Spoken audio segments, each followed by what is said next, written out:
तारीख 13 जून 2025 Israeli defence force की तरफ से ईरान के इस्फहान सहित कई जगहों पर एक साथ हमले की शुरुआत की गई।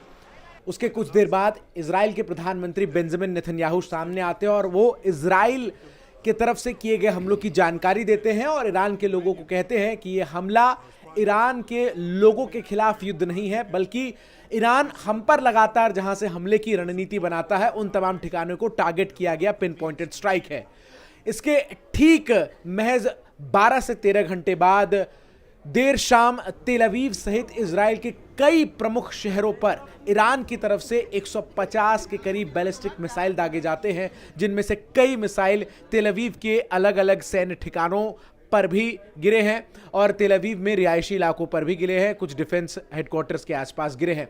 ऐसे में आज हमने सोचा कि इस वक्त ईरान और इजराइल के बीच जो मौजूदा परिस्थिति है, इन सब पर आम लोगों के मन में जो सवाल है उन सवालों का जवाब हम तलाशें। और इन सवालों का जवाब देने के लिए मेरे साथ इस वक्त वो व्यक्ति हैं जो कि इस पूरे संघर्ष को बहुत शुरुआती दौर से कवर करते हुए नजर आ रहे हैं। मेरे साथ है एनडीटीवी के सीनियर एडिटर जो कि इंटरनेशनल रिलेशंस और फॉरेन अफेयर्स को देखते हैं, उमाशंकर सर। बहुत बहुत स्वागत है उमाशंकर जी आपका। सबसे पहले तो जो आम लोग हैं उनके मन में सबसे बड़ा सवाल ये है कि आखिर ये इजराइल और ईरान लड़ क्यों रहे हैं? जी देखिए, लड़ाई तो दशकों पुरानी है और आइडियोलॉजिकल लेवल पे लड़ाई है, लेकिन जो अभी जो ये अचानक से जो ये इतना बड़ा तूफान आया है और जो हमला किया इजराइल ने, उसके पीछे इजराइल का जो तर्क है वो ये है कि क्योंकि ईरान जो है वो न्यूक्लियर बॉम्ब बनाने के काफ़ी करीब पहुंच गया है, अगर वो बॉम्ब बना लेता है तो इजराइल पे देर सवेर डालेगा, इसलिए वो अस्तित्व की लड़ाई इसको बता रहे हैं, अस्तित्व पे अपना खतरा बता रहे हैं। और यही बात कहते हुए उन्होंने जस्टिफाई करने की कोशिश की और अपने बयान में, जिसका आपने जिक्र किया, उन्होंने ये तक कहा कि 9 परमाणु बम बनाने की क्षमता जो है वो अभी ईरान के पास है। और जहां तक वो ये जब कहते हैं कि जो हमला है वो ईरान के लोगों के खिलाफ नहीं है, तो इसके पीछे उनकी जो मंशा है वो ये जताने की है कि जो मौजूदा रिजीम है ईरान का, वो वहां के लोगों के इंटरेस्ट को नहीं सर्व कर रहा है। यानी इशारा आयतुल्लाह खमेनी पर है। जी बिल्कुल, और तख्ता पलट पर है कि आप इस रिजीम को बदल दीजिए। अच्छा। और वहां पे कैसा रिजीम आए, जाहिर सी बात है कि इसके पीछे इजराइल की अपनी वो मंशा है, क्योंकि उसको लगता है कि जो एक एक्सिस के जरिए जिस हुती हो, हिजबुल्ला हो, हमास हो, ईरान से उसको मदद मिलती है। और अगर ईरान एक बार कमज़ोर हो गया, वहाँ की ये सत्ता चली गई, तो शायद इजराइल को ये एक जो चुनौती का सामना करना पड़ता है वो नहीं करना। यानी इजराइल इसे अपने अस्तित्व की लड़ाई बता रहा है और वो उस तरीके से अटैक कर रहा है। हम जरा एक वीडियो उमा दर्शकों को दिखाते हैं और मैं चाहूँगा आप इस वीडियो को ज़रूर एक बार एक्सप्लेन करें। ये वीडियो इजरायली डिफेंस फोर्स की तरफ से जारी किया गया है और इस वीडियो को हम एक बार शुरू से प्ले करेंगे। ये वीडियो जो है उस अटैक का है जब इजरायली डिफेंस फोर्स ने जो है वो किया ईरान के अलग अलग जगहों पर। थोड़ा आप इस वीडियो को जब ये एक बार फिर से स्टार्टिंग से प्ले होगा उमा, ज़रूर बताइए कितनी डिस्टेंस है दोनों देशों के बीच में, कैसे ये हमला किया गया? जी देखिए, इजराइल से जो दूरी है, अगर तेहरान की बात करें और अगर तेल अवीव की बात करें, तो तकरीबन 2000 से ज़्यादा, करीब 2300 किलोमीटर की दूरी है। ठीक है। और दोनों देशों की जो सीमा कहीं लगती नहीं है, जॉर्डन है, इराक है, सीरिया है। तो इन वजहों से अगर ईरान की सेना की बात करें, जो कि थल सेना इसकी काफ़ी मजबूत है, बड़ी तादाद में सैनिक हैं, लेकिन ये इन देशों को पार करके लड़ने नहीं जा सकते। अगर ऐसा कुछ होता तो ईरान की जो स्थिति है ज़्यादा मजबूत होती, क्योंकि वो डोमिनेट करता, और क्योंकि ये दूरी इतनी ज़्यादा है कि सिर्फ एयर पावर के जरिए ही अपनी ताकत दिखाई जा सकती है। तो यहाँ से फाइटर जेट्स उड़े इजराइल से और तब ये हमला किया गया। जी, फाइटर जेट से हमला किया गया, मिसाइलों से हमला किया गया, जो भी हवाई हमले के तरीके होते हैं उससे किया गया।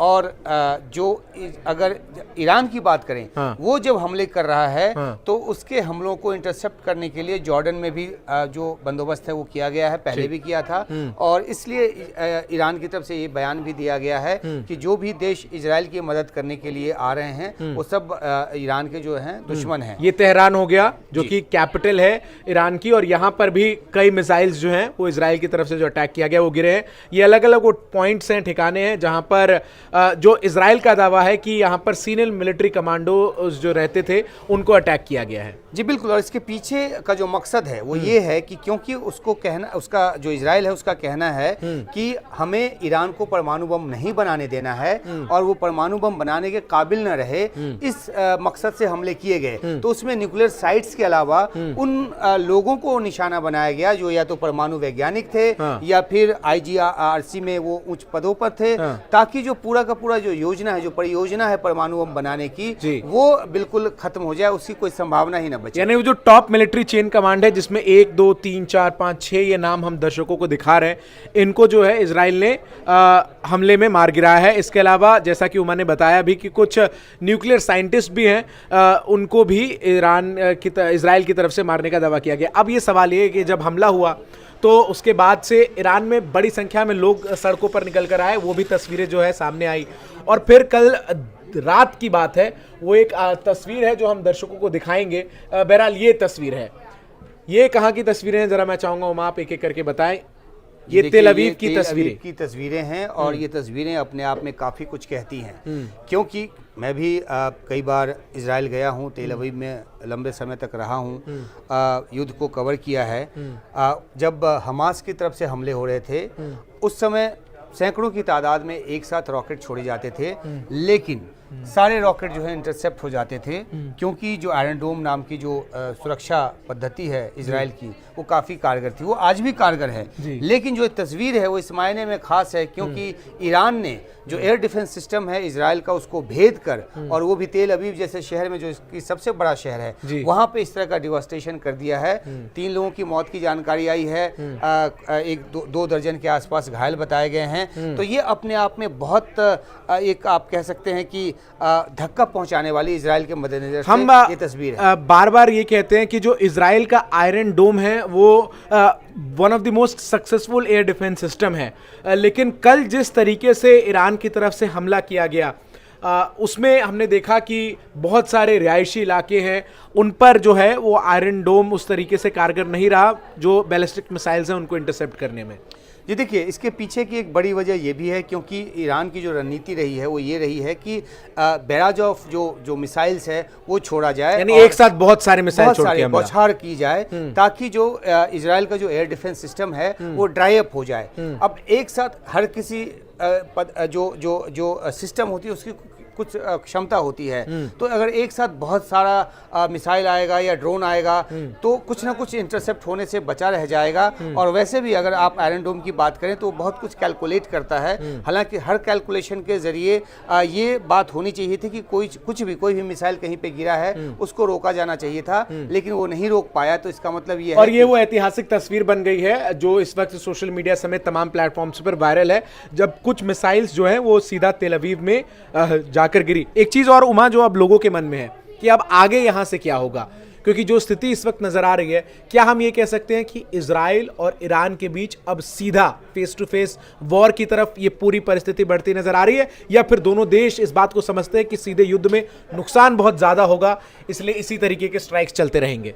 देखिए, दोनों देश तो युद्ध में है ही, युद्ध जैसी स्थिति से तो गुजर ही रहे हैं। अब इससे ज्यादा बड़ा युद्ध इन दोनों देशों के बीच क्या होगा जब एक दूसरे के शहरों को अटैक कर रहे हैं। सवाल यहाँ पर यह है कि क्या बाकी दूसरे देश इसमें कूदेंगे। अमेरिका ने पहले अपनी स्थिति साफ की है कि वो इस युद्ध में शामिल नहीं है, ये इजराइल का अपना इंडिपेंडेंट फैसला है, लेकिन इसके जरिए वो एक डिप्लोमेटिक जो एक फिर ट्रंप ये क्यों कहते नजर आते हैं कि हमने ईरान को समय दिया डील करने का, उन्होंने उस समय में हमारी बात नहीं सुनी, इसके परिणाम वो भुगत रहा है? देखिए, इसके विश्लेषण कई तरीके से हो सकते हैं। एक तो ये भी हो सकता है कि ट्रंप, क्योंकि उनकी जो पृष्ठभूमि है वो डिप्लोमेसी की नहीं, वो सीधी सपाट भाषा में बात करते हैं और वो अपनी अमेरिका की जो ताकत है उसके रिट के आधार पे बात करते हैं, जबकि अगर कोई डिप्लोमेट हो तो वो थोड़ा संभल कर बात करता है। तो एक तो विश्लेषण ये है, लेकिन उससे ज़्यादा बड़ी अहम बात ये है कि ट्रंप लगातार जो है वो दबाव डाल रहे थे ईरान पर न्यूक्लियर डील के लिए, जो कि नहीं हो पाया। और ईरान का ये कहना है कि 2018 में जो JCPOA से जो है वो अमेरिका ही निकला था और ट्रंप ही उस समय राष्ट्रपति थे। तो अब जो है वो उनकी शर्तों पर समझौता नहीं चाहता और ट्रंप ने 60 दिनों की मोहलत दी थी। 60वें दिन ही हमला कर दिया गया और कल ट्रंप ने ट्वीट करके कहा कि अब 61 दिन हो गए, अभी भी मौका है ईरान के पास कि वो न्यूक्लियर डील कर ले। तो एक तरह से आप देखिए कि एक तरफ से वो वार्ता का दबाव बना रहे हैं, डील का दबाव बना रहे हैं, दूसरी तरफ इजराइल के जरिए हमला करवा रहे हैं और यही विरोधाभास जो है वो अमेरिका की तरफ से आने वाले बयानों में यानी अमेरिका कह रहा है हम सीधे तौर पर इन्वॉल्व नहीं हैं, लेकिन ये जग जाहिर चीज है कि बिना अमेरिका के थम्स अप के ये हमले जो हैं वो नहीं हो रहे हैं। वो भी नहीं हो सकते बिना थम्स अप के, और दूसरी बात यह है कि बिना अमेरिकी हथियारों की इतनी बड़ी लड़ाई इजराइल लड़ भी नहीं सकता। मुस्लिम देशों को क्या इस पूरे सिचुएशन को लेकर रुख रहेगा?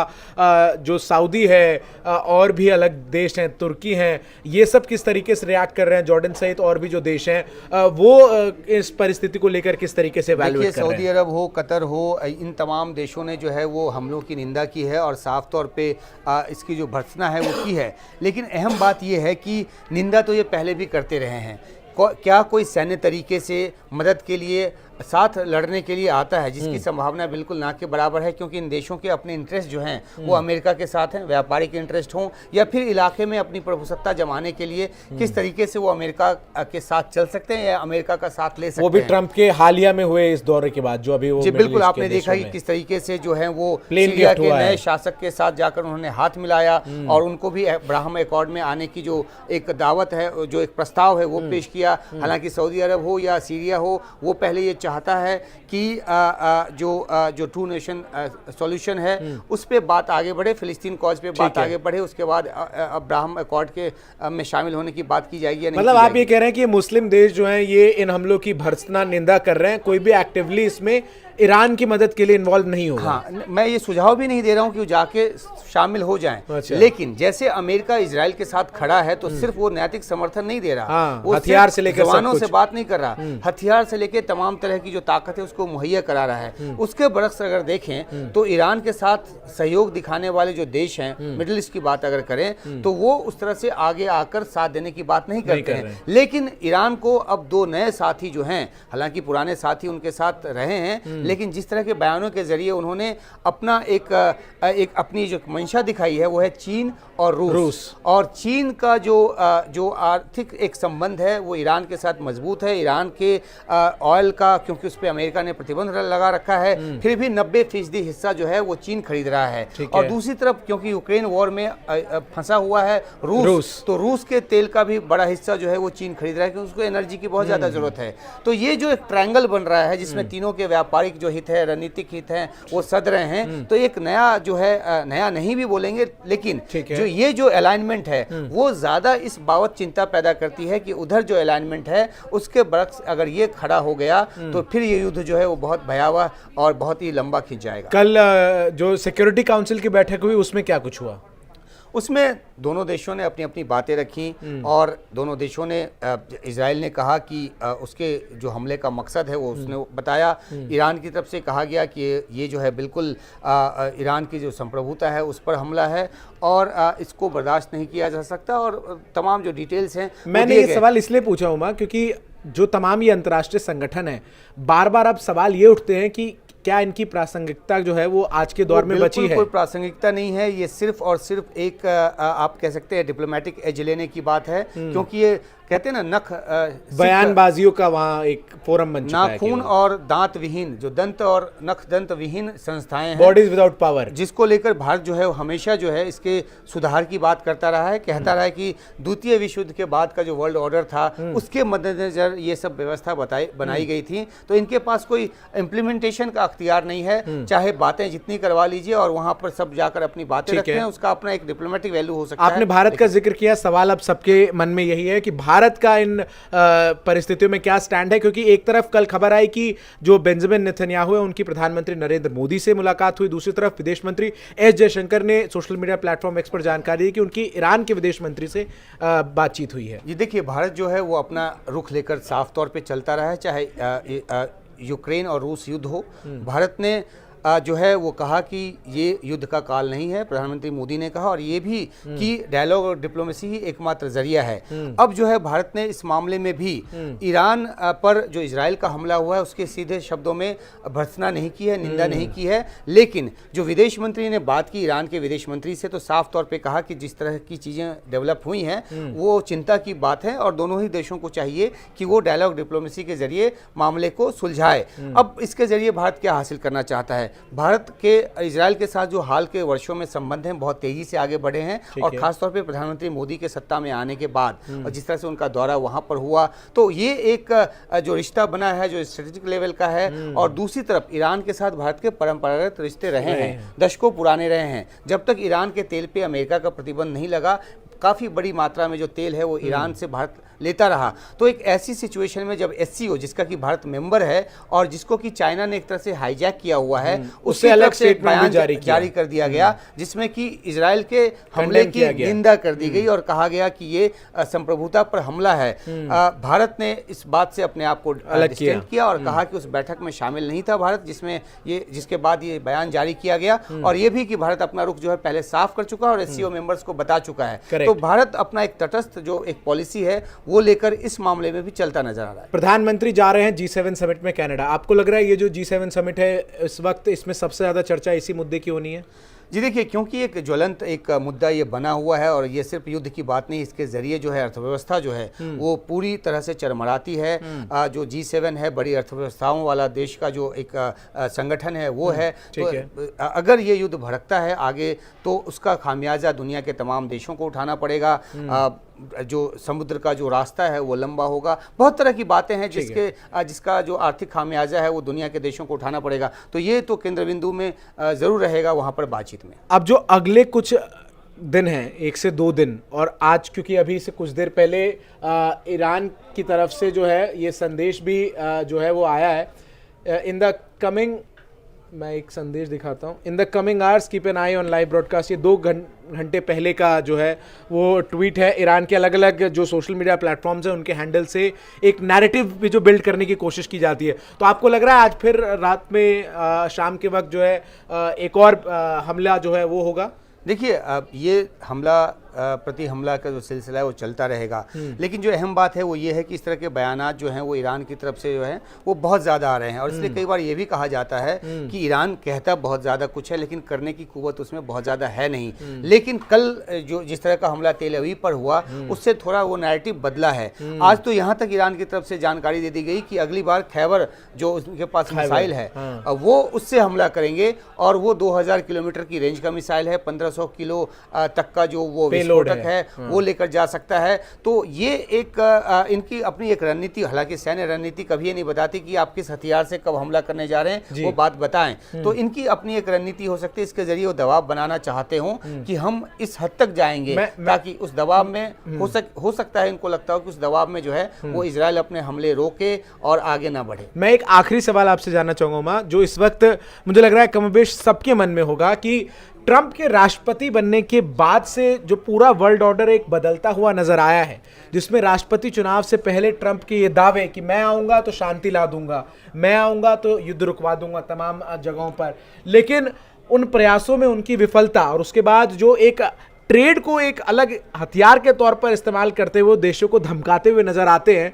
ये अगले 2-3 साल और कितना, आप चूंकि कई प्रधानमंत्रियों को, कई राष्ट्रपतियों को, इंटरनेशनल डिप्लोमेसी को बहुत लंबे समय से कवर कर रहे हैं, अपने अनुभव के आधार पर आप इसको कैसे एसेस करते हैं कि आने वाले कुछ साल जो है वो कैसे होंगे वर्ल्ड ऑर्डर के लिए? मैं आपको एक बात का उदाहरण देना चाहता हूं। 19 जनवरी को जब हमास और इजराइल के बीच एक समझौता हुआ, जो बाइडेन ही टेक्निकली तब राष्ट्रपति थे, 20 जनवरी को ट्रंप ने सत्ता संभाली जी। उस जो 19 जनवरी को जो समझौता हुआ उसमें साफ तौर पे इस बात की व्यवस्था थी कि जो सीज फायर है वो 3 चरणों में लागू होगी। पहले में बंधकों की वापसी होगी, सेकंड में भी बंधकों की वापसी होगी, लेकिन सेकंड फेज में जो है वो इजराइल को गाजा से निकलना होगा, और थर्ड फेज में जो है वो गाजा का जो पुनर्निर्माण का काम है वो शुरू होगा। ट्रंप आते हैं, उन्होंने जब फर्स्ट फेज खत्म हुआ उसके पहले ही इजराइल में ये भाव भर दिया कि आप पहले सारे बंधकों को वापस मांगो।